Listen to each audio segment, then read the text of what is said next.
It's now been over 10 years since the original release of Mirror's Edge. This dystopian, futuristic, free-running game was very special to many players, as there really was nothing quite like it. Even to this day, very few studios have attempted a first-person, parkour-based game. The unique gameplay paired alongside the artwork's beautiful minimal design crafted an experience that was unforgettable and instantly recognizable. Growing up, this game meant a lot to me, and I'm not entirely sure as to why. Over the last decade, I've done over 10 or so playthroughs, many IL runs, a playthrough of the game on this channel, and more. To celebrate the game's 10-year anniversary, a little late for that, but I decided to give a fresh playthrough a go here in 2019. We'll explore how well this experience holds up to this day, what happened to the franchise, and the big question, will we ever see another Mirror's Edge game? And, yeah, we'll talk about Catalyst. That'll be in there too. To set the stage, Mirror's Edge released originally November 2008 for the PS3 and 360, with a PC release the following January. The game runs on Unreal Engine 3, but had a custom-made lighting engine developed by Illuminate Labs in association with DICE, the developers. You play as Faith Connors, a runner in a somewhat futuristic, dystopian society. All messages by the people, the citizens, while it's monitored by the ruling corporations. Censorship and people control rule the day. The runners operate as illegal couriers who carry messages to clients, avoiding the Orwellian oversight of the evil corporations. You'll be sliding, wall running, jumping, shimmying, and more across 10 levels in this game. In 2007, DICE creative director Ben Cousins told GameIndustry.biz that the studio was looking to create something fresh and interesting, anticipating a need to diversify away from the successful Battlefield franchise that the studio at the time was known for. DICE wanted to shake up the first-person shooter genre and wanted to do it in a fresh and innovative way. The game was originally shown off at GDC in February 2008, and the art style paired with a very original gameplay pushed ripples throughout the entire gaming scene. There even was a demo for Mirror's Edge released 1 week before its full release on both PS3 and 360. The game was received fairly well across the board, with a Metacritic score of 81 out of 100. The official Xbox magazine went nuts and gave it a 9.5 out of 10. That's pretty generous. IGN gave it an 8.3 out of 10. Creativity, a fresh take on the genre, strong art style, and more were among the leading praises for Mirror's Edge. Criticisms were directed at the game's short length.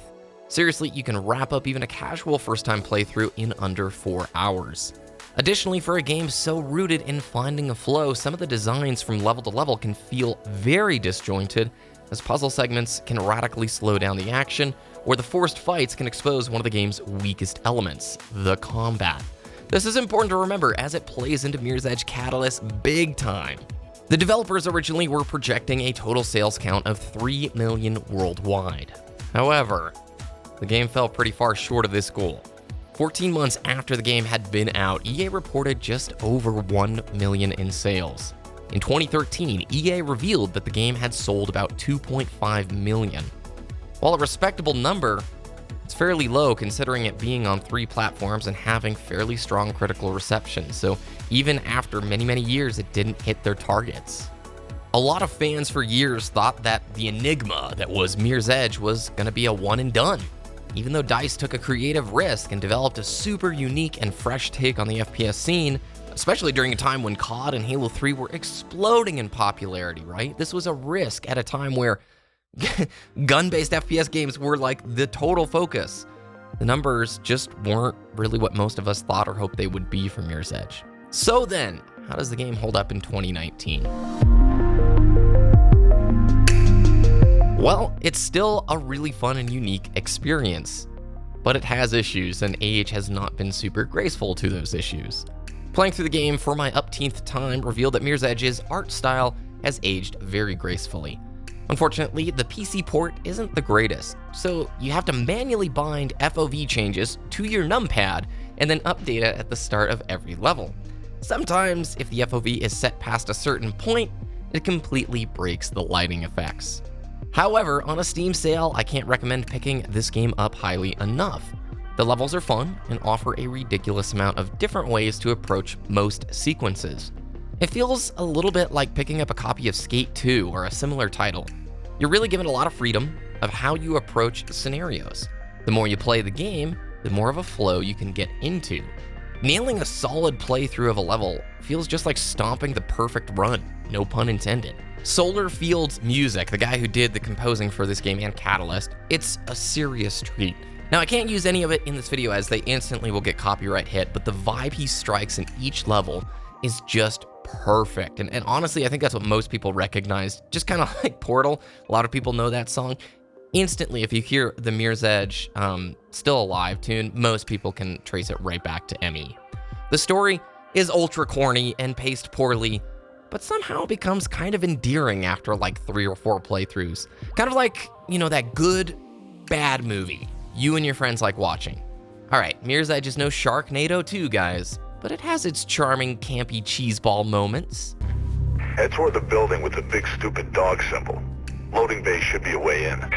If you've never gone through the game, yes, it's absolutely worth picking up on a sale and playing through at some point. Over the years, my complaints have remained the same, though. It's very short, and the segments that highlight the combat are the absolute worst. 95% of the time you can skip those combat sequences, however, the very few times it forces combat exposes the side of the game that is mechanically the absolute worst. It controls poorly, there isn't much telegraphing or good signaling to help drive intuitive action, and ultimately falls short and just becomes a big annoyance. So let's fast forward, 2013 rolls around and EA says another Mirror's Edge game, a sequel, is in development. Myself, fans lost their minds. We were super excited about Catalyst. Now, as time rolled on and the 3 years of sort of under the oven cooking was going on over at DICE, Catalyst started bleeding out little bits of information such as, oh, it's not a sequel, it's a reboot. And we're also going to make it an open world game. Myself and a lot of fans started to get quite a bit concerned because what made Mirror's Edge so incredibly good was curated level design that offered freedom, but when you put open world in a game like this, it could be pretty hit or miss. Open world games and sandbox games are really great for sinking tons of hours into collectathons, but it doesn't always translate into the best level design. When the developers have to focus on creating a space 5 times as big than creating, let's say, a little bit longer campaign with more streamlined and intuitive and intentional development, it can lead to problems, basically. Let's fast forward. Catalyst releases in 2016, and many of those fears became a reality. The game was not nearly as well received as the first Mirror's Edge, and Catalyst isn't a bad game, but it has a lot of problems. It's a very average game, and unfortunately, the story missions, just as soon as they start to get good, fall apart into one of the worst endings ever. And that ultimately was Catalyst, where the story had some great levels, paired with some awful levels, pretty rough narrative design, and all of the open world content ended up feeling a bit like a chore and a bit meaningless, which is unfortunate because the idea of an open world Mirror's Edge game is like, oh cool, it's a bigger map for a skate game. I've got more places to go, more ramps to jump, and more rails to grind, whatever. Like, it didn't translate into that though. It translated into traversals being kind of boring and repetitive, and ultimately, like I said, this game was not nearly as well received. And as a result, I don't think we're probably gonna see another Mirror's Edge game, at least not anytime soon. The decision to reboot the franchise instead of doing a true sequel is also one that I scratch my head at. The story in Mirror's Edge 1 isn't anything to really get excited about. It's fairly average, but it had cliffhangers and characters that we wanted to learn about and we wanted to explore. And they totally did away with that sounding board and just redid it. It was a total rethought process of, okay, Faith is younger, the relationships with the characters a little bit different. The City of Glass has some similarities, but we've changed it up a little bit, and ultimately, way more questions were raised in Catalyst than were answered. Should you pick up Catalyst and play it in 2019? Well, my preference would be if you've never played a Mirror's Edge game, play the original first. I think it is far better of the two options, but if you enjoyed the original Mirror's Edge, and you can find Catalyst on sale, then it's definitely worth a playthrough. I wasn't upset. There were some levels that had me very excited, but they're few and far between. Between the two options, even though Catalyst does have a much better PC release, I still think the original Mirror's Edge is the one that you should check out first. I dearly hope we'll see another Mirror's Edge game someday. While I doubt that's the case, anytime that creative and different opportunities are taken within the gaming space, especially within the FPS world, one that just gets pigeonholed into very similar types of content, it's a good thing. We really want to see more creative exploration of these titles. So DICE, if you could ever make a little small offshoot and do another Mirror's Edge game, take the lessons you learned in 1 and 2, I imagine you could create a pretty great third game. But no more reboots. Let's actually explore this story and world a little bit further instead of restarting all the time. Have you ever had the chance to play Mirror's Edge? If so, I would love to hear your story. And if you've never played the game and had no interest, let me know why there's hesitation there. I'd be very curious, especially with a modern gamer's take, somebody who maybe didn't grow up when this was releasing, what you actually think of this concept.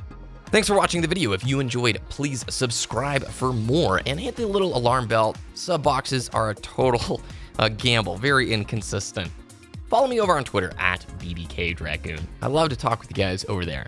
Have a great rest of your day, and I'll see you again very soon.